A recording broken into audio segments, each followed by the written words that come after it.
For your opening statement. All right, well, thanks for coming out again, and it's been obviously a good week.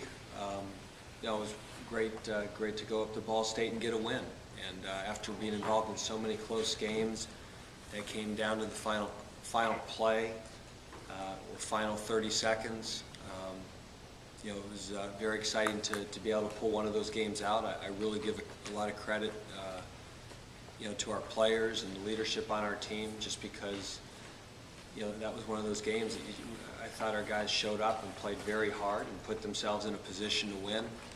There were games this year, the Buffalo game for instance, that I thought Buffalo played better than us, but we had a chance to win the game at the end. I thought that was a game that we clearly outplayed them. If you look at every statistic in terms of yardage and time of possession and conversions, and then things got a little dicey when we threw the pick six in the fourth quarter, but our defense did a great job. Chris Jones and Dwayne Woods of causing the fumble, and Champ Fells recovering it, and then it was an extremely well executed play to get the ball down to the 3-yard line, and then we managed the game I think well at the end, that we scored with 21 seconds left and made it tough for them to come back. So again, a win always it makes the mood better, it makes the morale better. There's still issues that we have that we got to work and get fixed and try to get better at, and it's especially nice to get a win before a half of a bye week. We certainly need the extra time to get ready for Miami. We need the extra time to get healthy. We need the extra time for preparation. We're extremely excited to be on national TV. I think it's a great opportunity for our football program, our athletic department, great opportunity to showcase our university and our community. And we've had great support all year this year. I mean, the Marshall game, we had a great crowd. We had a great crowd for Buffalo and for Kent, and we certainly hope the student body, all the students, the faculty, the staff, and the whole local community would come out and help Bowling Green put our best foot forward, and show some school pride and school spirit, and also some community pride. It's a great opportunity for us to be on national TV. We look at it as a 3.5-hour commercial for town of Bowling Green and Bowling Green State University and our football program. So we hope we can get everybody out. All right, thanks. How much is television a recruiting tool, or these things that the players really care about? It's an awesome recruiting tool. I can't tell you last year recruiting how many times we'd sit down in a recruit's house and they'd talk about, yeah, we saw the way you won the Buffalo game in the last play, and Freddie Barnes getting a sticker award on ESPN, or watching us on the bowl game. It's great exposure for our program.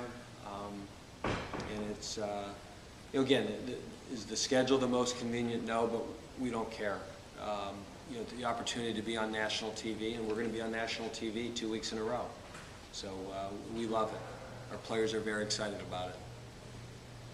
Talk about not only national TV this week, but the week after as well, against two big rival teams, actually. Yeah, and that's, I think, what makes college football special, is you have these rivalry games that there's a deep history with them. There's a lot of little subplots that go on, and we're very lucky here that we have two of them. Some schools don't have one. A lot of schools have one big one. We have two big ones, and certainly this is the first. On one hand, being on national TV is recruiting tool. On the other, is it ever a extra added pressure to do well when you put in that spotlight? I think when you play and coach college football, there's pressure to do well every week. You always talk about there's only 12 games in a year, and I think it's motivation to do well, but I don't think there's any added pressure. We always want to do well. As far as Miami goes, do you view this as a chance to maybe play the spoiler role, or do you not relish that role? Or? Not really. I don't. To me, we have our own goals, and we want to win the game because we want to win the game. We don't. To me, it isn't motivation to ruin it for someone else. If that's a natural consequence of it, great. But, you know, we're focused on our program. We really do. And we,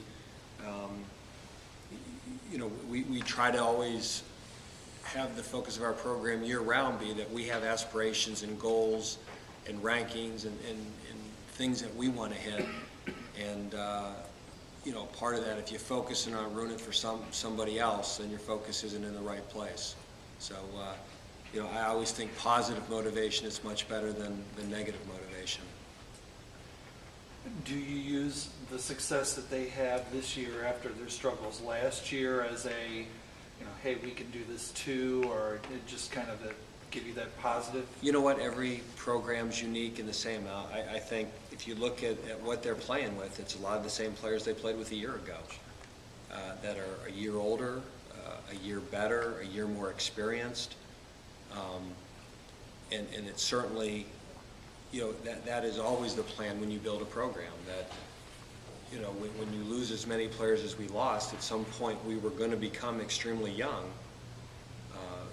But now that you're playing young guys, there's no guarantee they're going to get better. You know, so you just can't, you know, you want there to be the development. Experience certainly plays a factor in that, but it doesn't guarantee it. And right now I certainly give Miami and Coach Haywood credit that, you know, they have developed their players.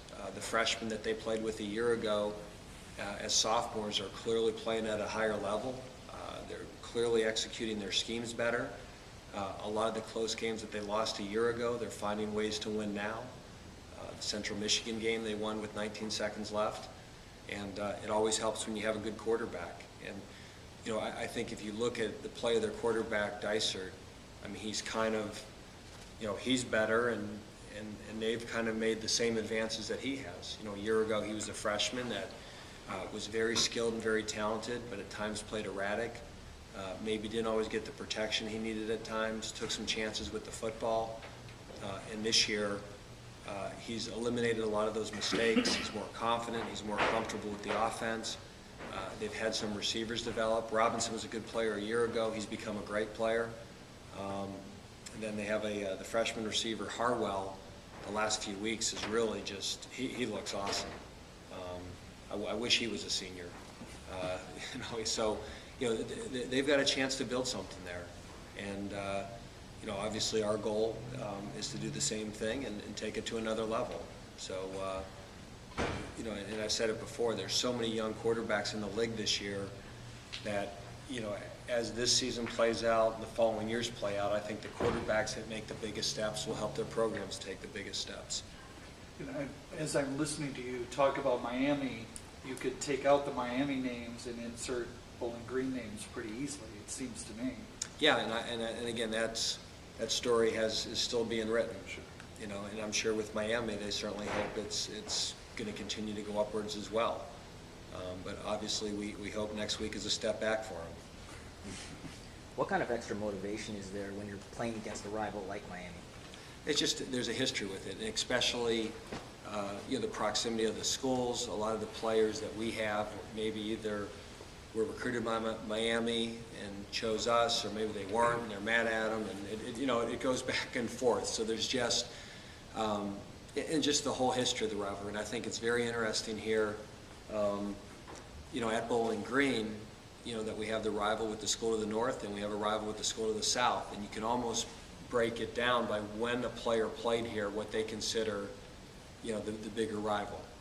And you know, the good thing is you have two of these games. Sometimes the bad thing is you have two of them, you know, because you know, because those are the games that everybody looks at. And obviously last year we were fortunate to find a way to win these games, and then that's the goal again this year. But step one is next Wednesday.